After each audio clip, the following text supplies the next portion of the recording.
Coates, the industry standard in wheel balancer design and manufacturing, presents how to operate and maintain your Model 6401 heavy-duty computer wheel balancer. As with any piece of equipment, read the entire operator's manual before attempting to operate or maintain your 6401. Pay special attention to any cautions found in the manual and on the machine. These special instructions are for your safety and to prevent damage to the unit. Follow all posted shop rules and always wear eye protection when working around the balancer. Starting from the upper left and moving clockwise, standard accessories include a wheel width caliper, a hub nut and 2 spanner wrenches, a threaded shaft, a faceplate extension, 2 wheel weight pliers, 4 centering cones, a spring, and a pressure cup. The following optional accessories will be demonstrated later in the program. Number 501, hydraulic roll-around lift. Number 109877 cone kit for hub-centered wheels. Number 143935 large bud wheel adapter. Number 110785 speedy Dayton adapter. And number 110786 speedy adapter extension kit.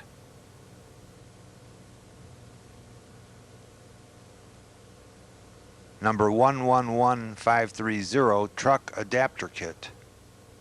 Number 111532 4-star adapter. Number 111531 3-star adapter. Let's briefly describe the unit's controls and their functions. The power switch located on the back of the cabinet turns the balancer on and off. The static balance button starts a spin cycle to perform a static balance. Note that this method, single plane only, is inferior to a twin plane dynamic balance. The car RV balance button activates a dynamic balance spin cycle with normal displays in quarter-ounce increments and should not be used for large truck wheels. The truck balance button starts a dynamic balance spin cycle with normal readings in 2-ounce increments and should always be used for large truck wheels.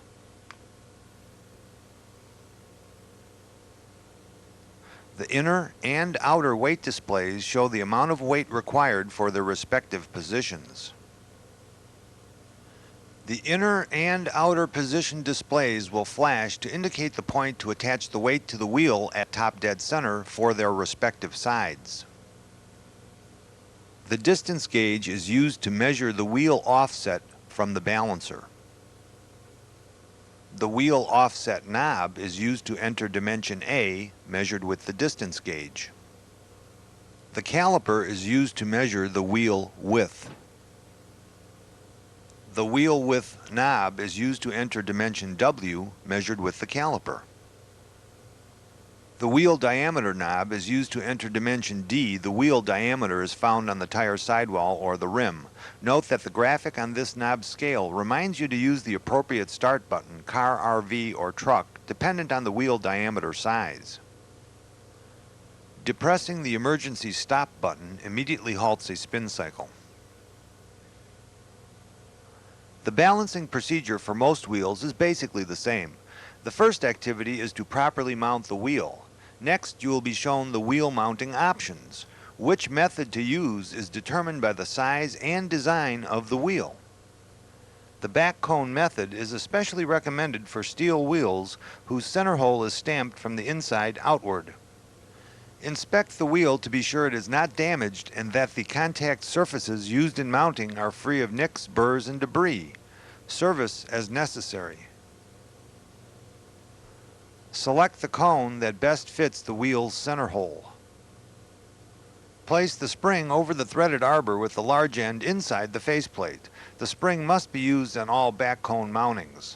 Slide the selected cone onto the balancer shaft, large end towards the machine, until it contacts the spring. Position the wheel over the shaft and onto the cone.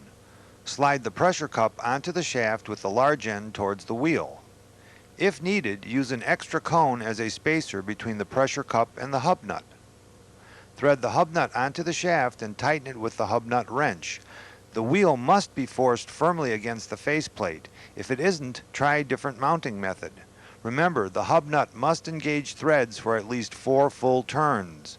Failure to tighten the hub nut securely or to force the wheel firmly against the faceplate may result in serious personal injury.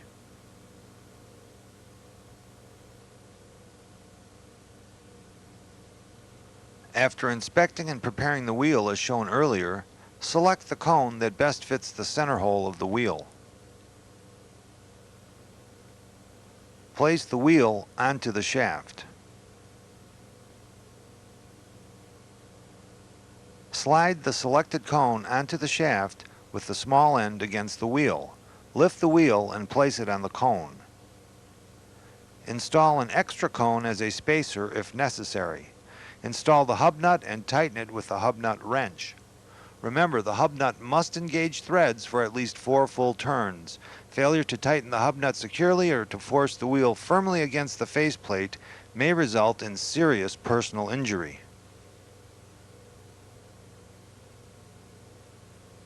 If the hub nut will not tighten all the way down, or if it does not firmly hold the wheel against the faceplate, it may be necessary to remove the assembly and use the truck cone faceplate spacer to prevent the centering cone from bottoming out in the faceplate before it can center the wheel.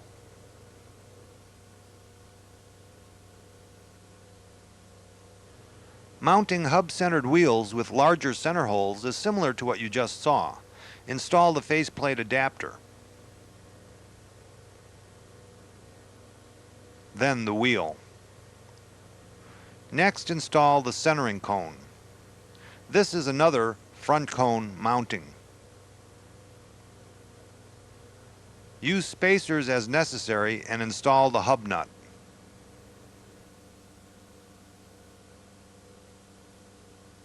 The following mounting method is for stud hole centered bud wheels. These can be identified by the stud holes in the wheel being chamfered.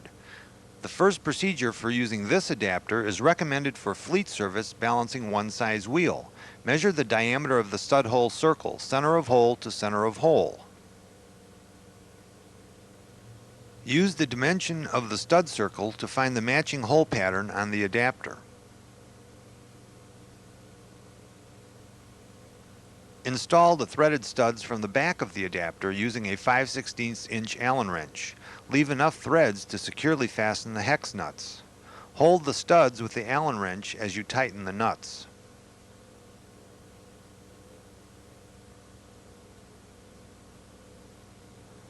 After installing all of the required studs into the adapter, be sure the balancer's faceplate is clean. Mount the adapter onto the faceplate by inserting the 2 drive pins of the adapter into the matching holes in the faceplate. Slide the truck cone onto the shaft with the small end inside the adapter. Only use the front cone method. Use another cone as a spacer if necessary. Then install and securely tighten the hub nut with the wrench.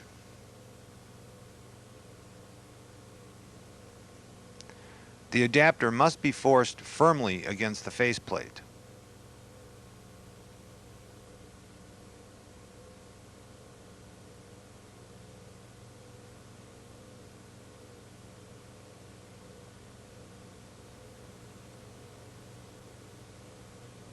With the aid of the wheel dolly, mount the wheel onto the adapter's lugs.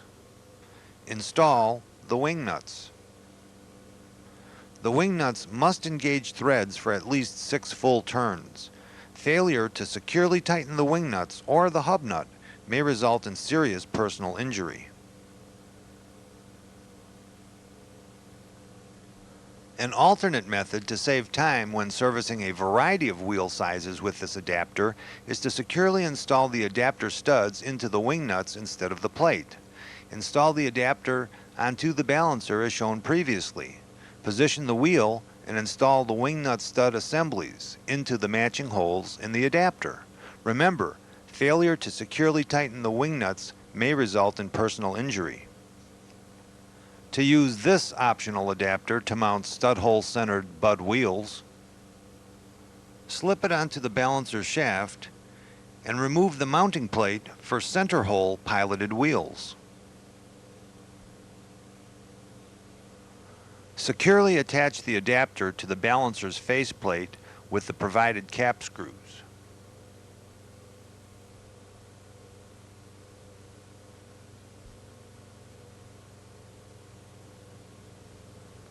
Position the wheel over the balancer shaft and install the other part of the adapter with the studs secured in the appropriate holes. Rotate the adapter and/or shaft until the studs center in the wheel and seat into the flange. Install a centering cone as a spacer if necessary. Install and securely tighten the hub nut. Failure to securely seat the adapter studs or tighten the hub nut may result in personal injury.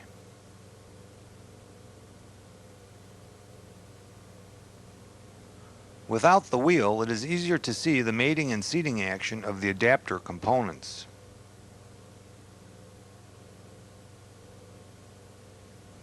The Dayton wheel adapter comes with a special spanner wrench, which is used to extend and retract studs which center the adapter in the wheel. Install the adapter in the wheel, being sure it is flush against the rim face. Extend the self-centering studs.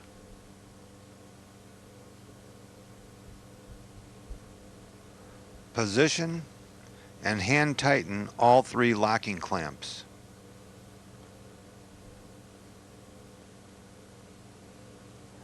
Using a hand wrench, securely tighten all 3 locking clamps.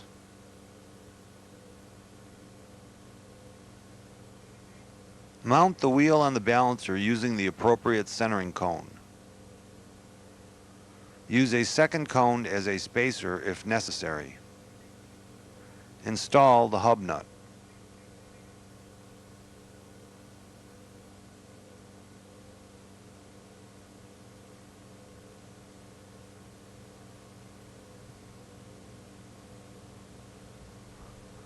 Securely tighten the hub nut. Failure to do so may result in personal injury. Spin the wheel by hand and check for rim runout. It should be less than 3/32 of an inch for front wheels and less than 3/16 of an inch for rear wheels. If runout exceeds these dimensions, correct the condition before balancing the wheel. This adapter was demonstrated without the tire for clarity.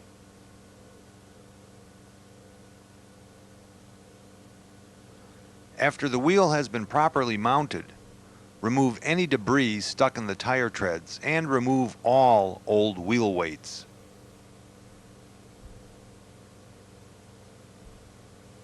Extend the offset gauge to the rim edge. Note the dimension on the scale.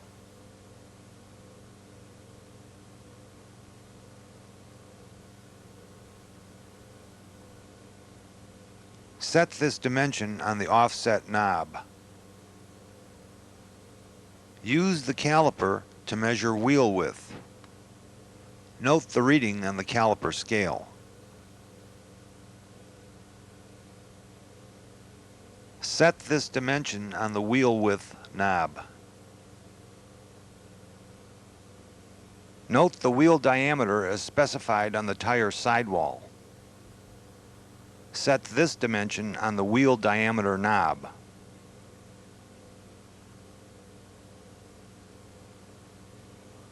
Lower the balancer's hood. Press the appropriate start button, which in this case is the truck button.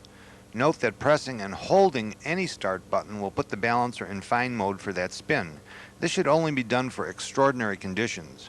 Fine mode increments are 1/10 of an ounce in car RV cycles and 1/2 ounce in truck cycles.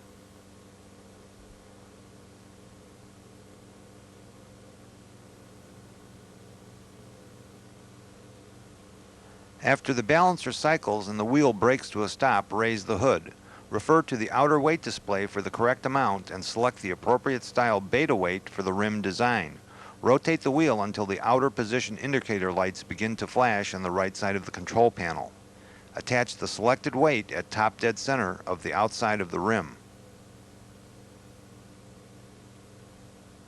Repeat the procedures just shown for the inside weight amount and position, using the inside displays for reference.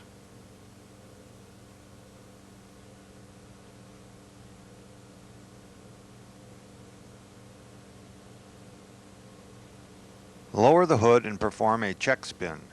Note that the more accurate you are in selecting the exact weight and position, the more often you will balance in one spin. After the check spin, the displays should show zeros. If you do not obtain zero readings on respin, add weights, replace weights, or adjust the positions of the existing weights to achieve zeros. For safety, if you fail to completely lower the hood and attempt a spin cycle, the balancer display will show hood and not spin the wheel. The Model 6401 needs only minor but important periodic maintenance to keep it operating properly, safely, and profitably. On a daily basis, clean the shaft and faceplate with a vaporizing solvent. Do not use a solvent which leaves an oil residue. Cones, hub nut, and other mounting hardware should be checked for burrs or damage and cleaned also.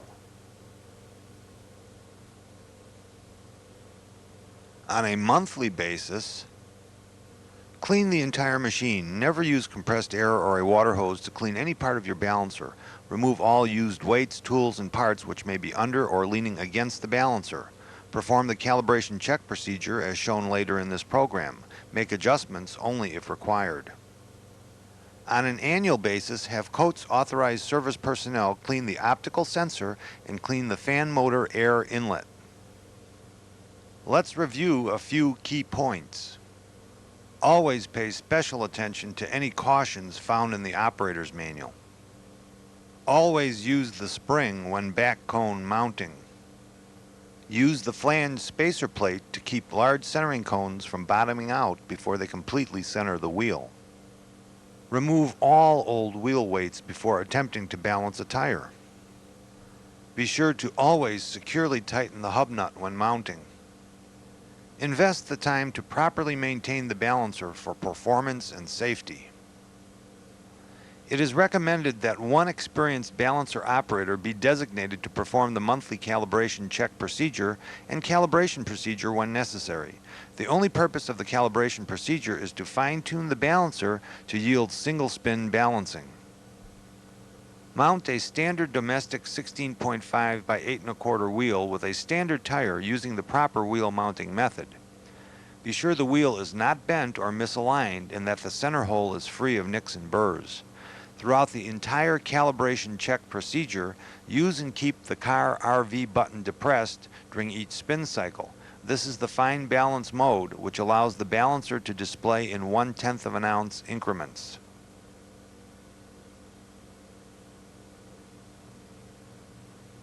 Enter the wheel's dimensions using the control panel knobs. Cycle the wheel by holding down the car RV button for a fine balance in 1/10 of an ounce.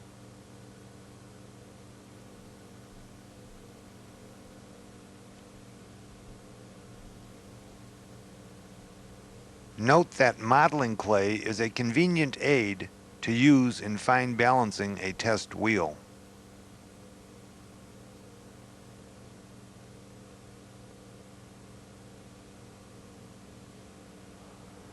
Balance the wheel using fine balance until zero weight readings appear on the inner and outer weight displays. After obtaining zeros on the displays, change the rim diameter knob setting from 16.5 to 13.5. Cycle the wheel.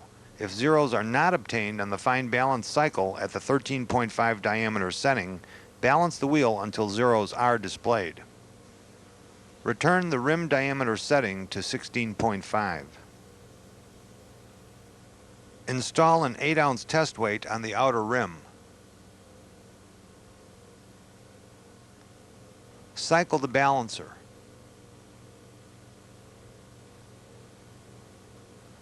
The new weight readings should be between 7.7 ounces and 8.3 ounces.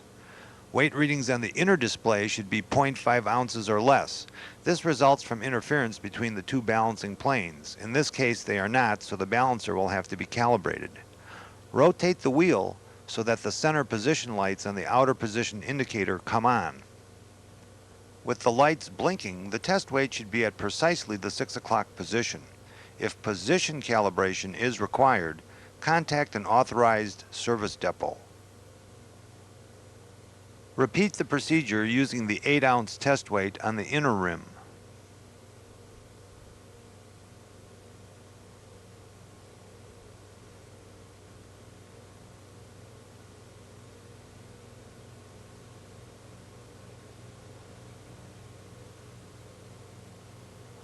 If the balancer yields results within the specifications given in this calibration check procedure, no further action is required. If the balancer fails to yield the proper results as specified in this check procedure, perform the calibration adjustment procedure.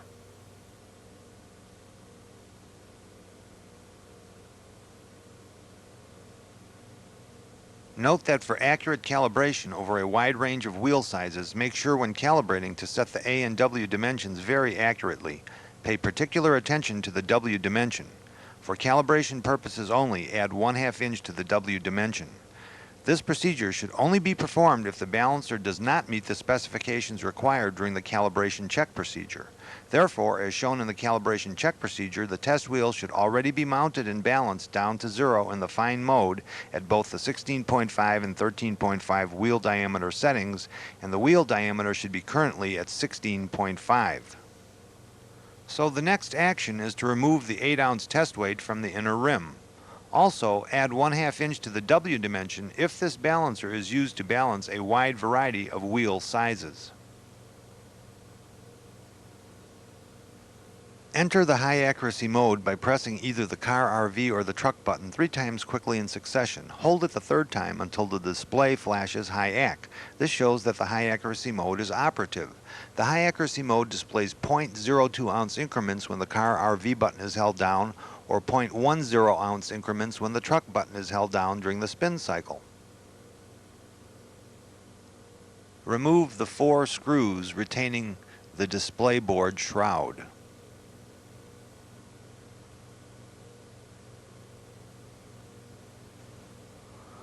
Lift off the shroud.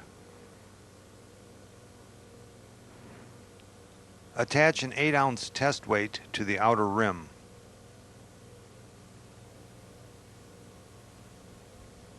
Set the service switch to the upper position, which is test mode. Lower the hood and press the truck button. The display will now read test. The outer and inner position lights will now act as a bar graph. The trim pots are located as follows. Outer weight amount trim pot. Inner weight amount trim pot.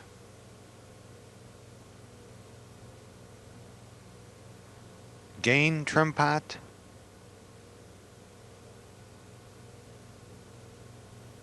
Phase trim pot. First, adjust the gain trim pot until the minimum number of lights are on or blinking.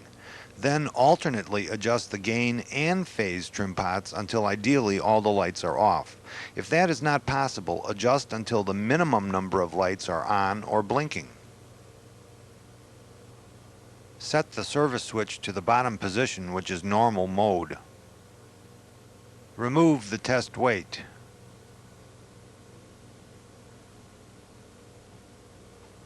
Balance the wheel to the following high accuracy specifications of 0.04 ounces on either the outer or inner weight display. Use modeling clay as necessary.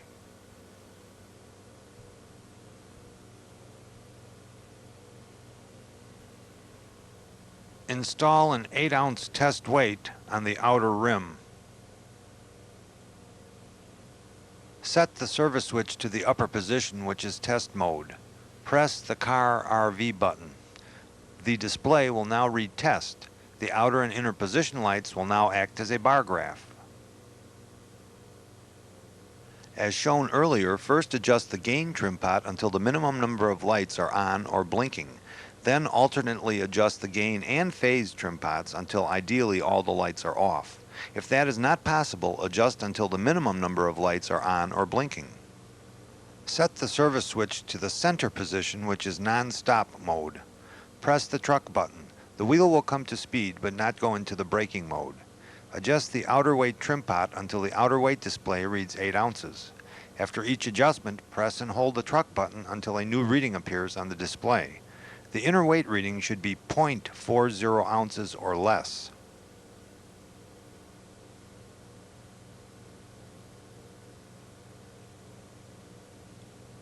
Stop the balancer by moving the service switch to the down or normal position. After the wheel brakes to a complete stop, move the 8-ounce test weight from the outer rim to the inner rim. Move the service switch to the middle position, which is non-stop. Press the truck button. The wheel will come to speed but not stop. Adjust the inner weight trim pot until the display reads 8 ounces. After each adjustment, remember to press and hold the truck button until a new reading appears. After reaching 8 ounces on the inner display, the outer display should be 0.60 ounces or less. Move the service switch to the bottom normal position to stop the wheel and have the service switch in the correct position for normal operation. Calibration is now complete. To return the balancer to normal operating mode, switch off the power and then switch it on again. This clears the high accuracy mode and the balancer is ready to use. Remember to install the shroud. If you have any questions regarding the operation or maintenance of this unit, first review this tape and refer to the operator's manual. Then, if you still have further questions, please call the Hennessy Customer Service Department at 1-800-688-6496.